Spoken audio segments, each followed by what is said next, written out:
Nifty வெள்ளிக்கிழமை 26,046 முடிச்சிருக்கான்.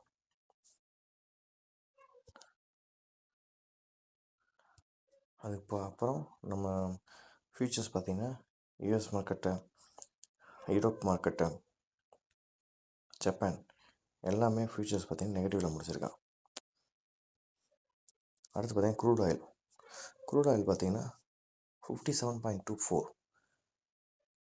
இந்த வீக்கோட இந்த இயரோட 52 வீக்ஸ் லோவுக்கு வந்து 55.12, ஆல்மோஸ்ட் 2 பாயிண்ட்ஸ் தான் டிஃப்ரென்ஸ். ஏன் இந்த 2 பாயிண்ட் டிஃப்ரென்ஸ் நான் சொல்கிறேன்? ஆக்சுவலி எல்லாத்தோட எக்ஸ்பெக்டேஷன் என்ன இருக்குன்னா, இப்போ உக்ரைன் ரஷ்யா வார் முடிஞ்சிடும், அப்போ முடிஞ்சிடும்னு சொல்லி யோசிச்சுட்டே இருந்தாங்க.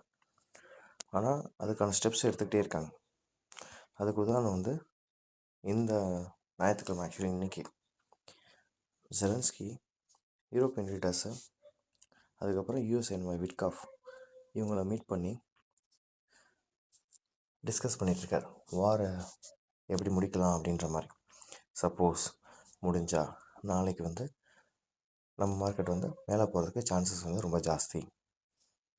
இதுக்கப்புறம் வேறு யூஎஸில் இருக்க ஒரு 3 ஸ்டேட்டோட லா மேக்கர்ஸ் என்ன பண்ணிக்கிறாங்கன்னா ரெசல்யூஷன் கொண்டு வந்திருக்காங்க.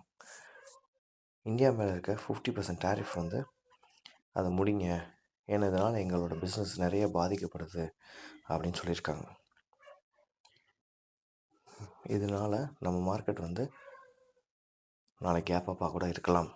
ஏன்னா எல்லாத்தோட எக்ஸ்பெக்டேஷன் என்ன, ட்ரேடில் எப்படா முடிஞ்சோடனே நம்ம மார்க்கெட் மேலே போகாதா? ஏன்னா எல்லாத்தோட மார்க்கெட்டும் மேலே போயிடுச்சு, ஆனால் நம்ம மார்க்கெட் மட்டும் கீழே இருக்குது.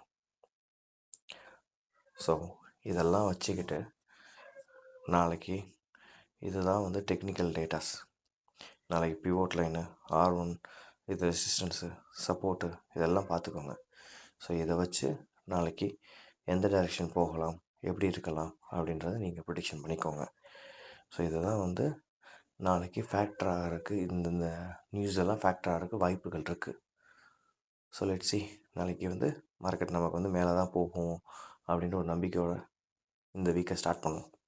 தேங்க்ஸ்.